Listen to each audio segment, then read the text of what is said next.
George Galloway, who's in Westminster for us this morning, and you may remember back from last year, it was Mr Galloway who was up against Naz Shah, the MP that started this whole row with those comments she made before she was elected. Good morning to you. Look, is this indicative of a problem within the Labour Party, a party of which you used to be a member?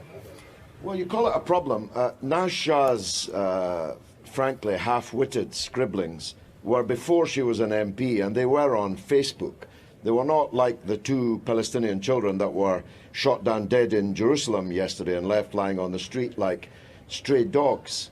This is an entirely synthetic crisis. Ken Livingstone said absolutely nothing wrong. Everything he said was the truth. Historical fact, proven. I've got the books, so should you.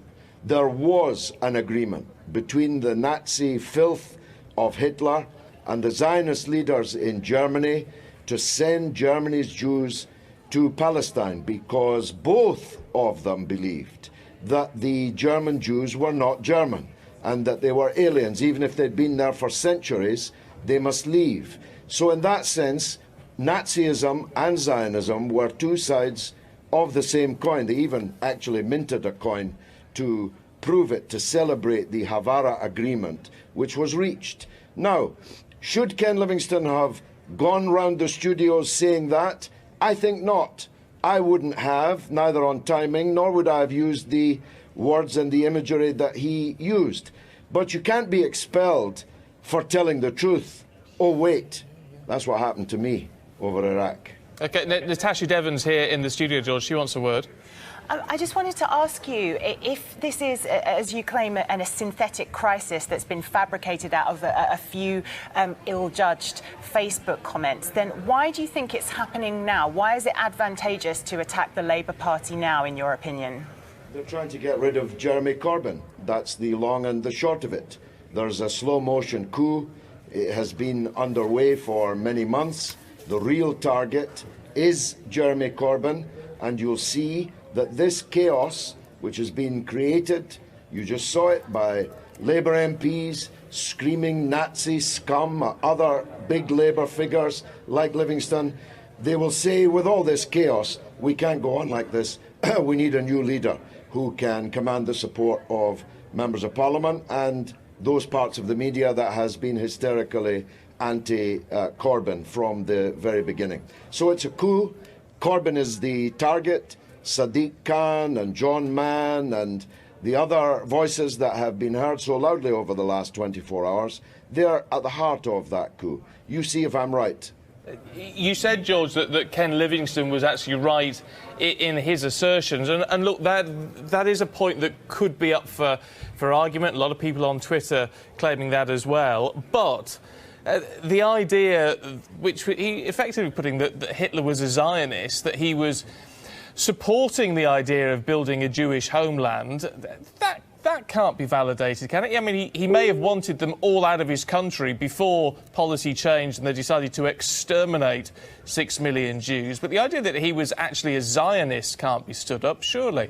And Ken Livingstone never said it. It's one of those things that seems to have passed already in a day into myth. He never said that Hitler was a Zionist. That would be absurd. Hitler was not a Zionist. The Zionists were not Nazis. But in 1933, they concluded what was effectively a treaty, that the German Jews would be transported to Palestine.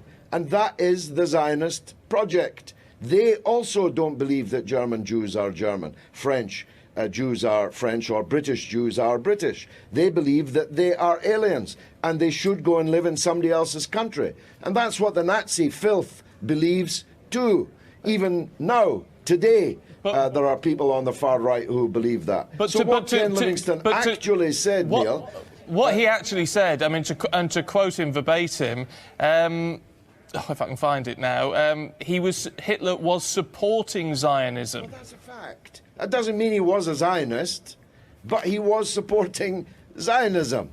And that's a fact. It's a historical fact. Every scholar, including Israeli scholars, and including Jewish scholars, will tell you that. But in this firestorm, this synthetic firestorm, in this smokescreen, all of that has been lost, and it's now accepted with regret in some cases, or with I told you so in others, that Ken Livingstone somehow is an anti-Semite. His entire life has been spent fighting racism of all kinds. Indeed, he'd still be the Labour mayor of London if he hadn't gone so out on a limb to defend minorities in London and to stand up against anti-racism. OK, but whatever your view on that key issue, there's a problem for Labour, isn't there, in the way it's been handled by Jeremy Corbyn, whether you think he should be backing Ken Livingstone or sacking Ken Livingstone.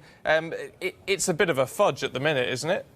No, he did what the news media has been demanding that he do, which is summarily evict Ken Livingstone, one of the giant figures of the British left, out of the Labour Party. So I don't think you can say that he's been in any way fudging.